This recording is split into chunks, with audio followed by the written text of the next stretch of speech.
భోగైశ్వర్య ప్రసక్తానాం తయాపకృత చేతసా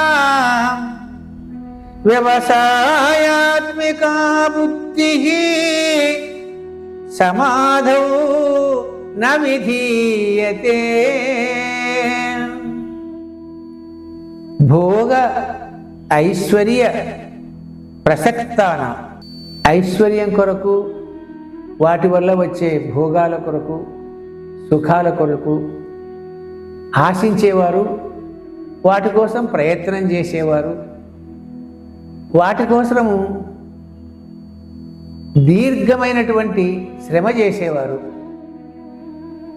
ఆ కాలంలో తానెవరు, భగవంతుడేమి అనే విషయాలను పూర్తిగా విస్మరించేవాళ్ళు. అందువల్ల వాళ్ళు తమ బుద్ధిని కోల్పోతున్నారు, తమ జాగృత స్థితిని విస్మరిస్తున్నారు. నేను మనిషిని, మనిషికి అధికారం, ఆశయం సహజం, పారమార్థిక తత్వం, పరమ మోక్షం, ఇది ఆశయం. ఇవి కర్మతో సంభవించిన శరీరం, భోగాలు. వాటిపైన మితిమీరిన ఆసక్తి ఉండరాదు అనే విషయము ఆ భోగాల్లో మునిగి తెలుతూ విస్మరిస్తున్నాడు మానవుడు. అందువల్ల భగవంతుడంటే ఏమి, మనిషి జన్మకు తార్కాణమేమి, నేను ఎందుకు జన్మించి నేను చేయవలసినటువంటి పరమ కర్తవ్యం ఏంటి అనేది విస్మరిస్తున్నాడు. ఇది చాలా శోచనీయం. అందువల్లనే ఈ లోకంలో మోక్షం అనే పదానికి అర్థం తెలియని వాళ్ళే 100% ఉండాలంటే మనం ఆశ్చర్యపడిపోవలసినటువంటి అవసరం లేకుండా ఉంది. భోగాలు మనిషిని అంతగా విస్మితుణ్ణి చేస్తున్నాయి. సుఖాలు, సంపదలు, ఐశ్వర్యం కొరకు ప్రాకులాట, ప్రసక్తానాం ఆసక్తులై ఉండడం, సమాధౌ నా విధీయతే, అటువంటి వాళ్లకు భగవంతుని మీద దృష్టి ఉండడం లేదు. ఇది మానవ శరీరానికి, విచ్ఛేదానికి, మానవ జీవితానికి ఇది ఒక గొడ్డలి పెట్టు లాంటిది అని స్వామి మనల్ని హెచ్చరిస్తున్నారు. యావానర్థబుదపానే సర్వతః సంప్లుతోదకే తావాన్ సర్వేషు వేదేషు బ్రాహ్మణస్య విజానతః. జలాశయాలంతా మన చుట్టూ ఉన్నాయి, జలాశయాలతోనే మనం చుట్టబడి ఉన్నాం. అటువంటప్పుడు మనకు ఏదో చిన్న కూపంలోని, బావిలోని నీటితో అవసరమా? జలాశయాలే మనకు కేంద్రీభూతంగా ఉండి అందులోనే మనం నిండా మునిగి ఉన్నప్పుడు ఇక బావులో నీళ్ళను గురించి మనం ఎందుకయ్యా ఆలోచిస్తాం? అవసరమా? అట్లే ఎవడైతే బ్రహ్మజ్ఞాన సంపన్నుడో, ఆత్మజ్ఞాన సంపన్నుడో, జ్ఞానము చేత భూతీభవుడవుతున్నాడో వానికి వేదాలతో ఎంత అవసరము? వేదాలు అవసరమే. ఎంతవరకు?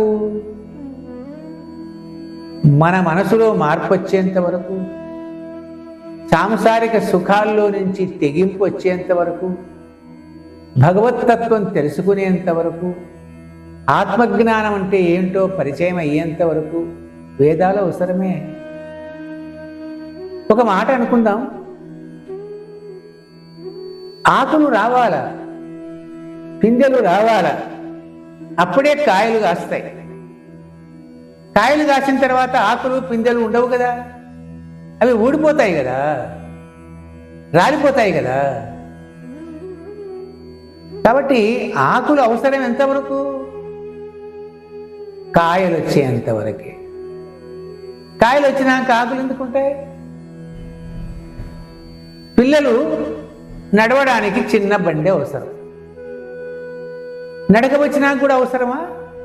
అడ్డం కదా అది, అడ్డంకి కదా అది. అట్లాగే బ్రహ్మజ్ఞానం చేత సంపూర్ణుడైన వానికి ఇక వేదాలతో ఏం పని ఉంటుంది? జలాశయాలతో సంపూర్ణుడైన వానికి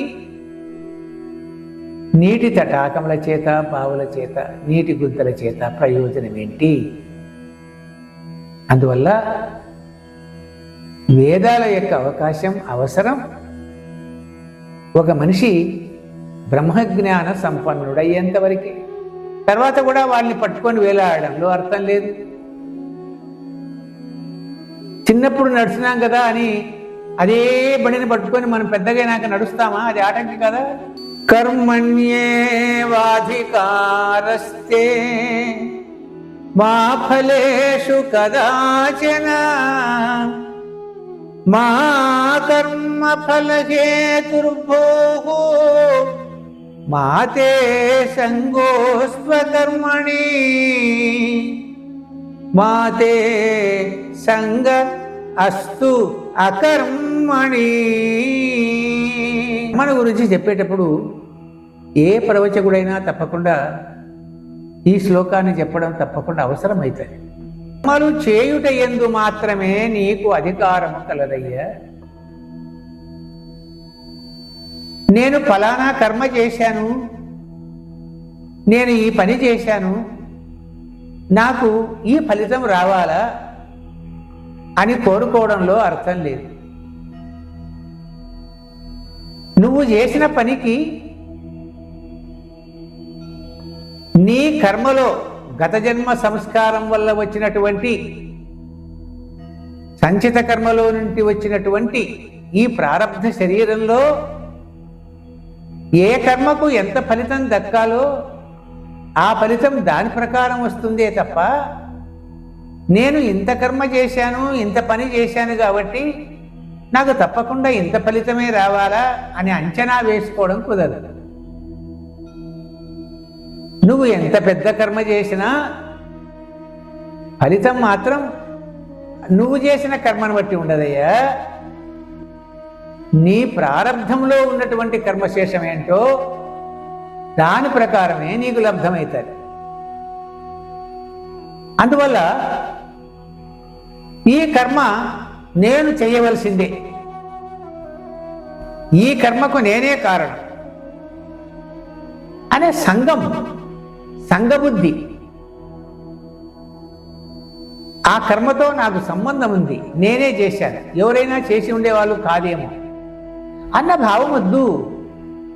ఎందుకంటే నీ జన్మకర్మలో ఆ పని చెయ్యాలని ఉందయ్యా, అందుకే చేస్తున్నావు నువ్వు. అయినా నువ్వు అనుకున్న కర్మలన్నీ చేయగలవా? నువ్వు అనుకున్న కార్యాలన్నీ సాధించగలవా? నువ్వు అనుకున్న కార్యాలలో దత్తచిత్తంగా ఉండడానికి అవకాశం ఉంటుందా? సాధ్యం కాదే. నీకు కర్మలో, గత జన్మ కర్మలో, సంచితంలో నుంచి ప్రారంధం వచ్చింది, తర్వాత ఆగామి కర్మ ఉంది. కాబట్టి ఈ ప్రారంధ కర్మలో సంచితాన్ని అనుసరించి ఏది రావాలో అది వస్తుంది, ఏది చెయ్యాలో అది చేస్తావు. అంతేగాని కర్మలతో సంబంధాన్ని కానీ, సంగము కానీ, దాని మీద కోరికలు కానీ, దాని మీద ఆసక్తి కానీ పెట్టుకోవడానికి నీకు అర్హత లేదు. పెట్టుకున్నావంటే నువ్వు అజ్ఞానంలో ఉన్నట్టు లెక్క. అయినా ఇదంతా చెప్తున్నారు కదా, ఇక నేను కర్మలు ఎందుకు చెయ్యాలా అని అనుకోరాదయ్యా. అది కూడా ఎందుకంటే కర్మలు చేయవలసినటువంటి పద్ధతి, కర్మలు చేయవలసిన విధి, కర్మలు చేయవలసినటువంటి ఒక ఒత్తిడి నీకుంది, ఉంటుంది నీ కర్మలో. ఏ కర్మది? జన్మకర్మలో, నీ సంచిత కర్మలో, నీ ప్రారంభ కర్మలో ఉంటే నువ్వు తప్పించుకోలేవది.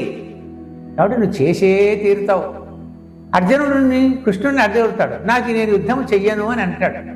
అప్పుడు కృష్ణుడు అంటాడు, అయ్యా యుద్ధం నువ్వు చేయనంటే ఆగిపోదు. నీ కర్మ ఏదైతే ఉందో అది నీతో యుద్ధం చేయిస్తుంది, నీ తప్పకుండా చేయిస్తుంది.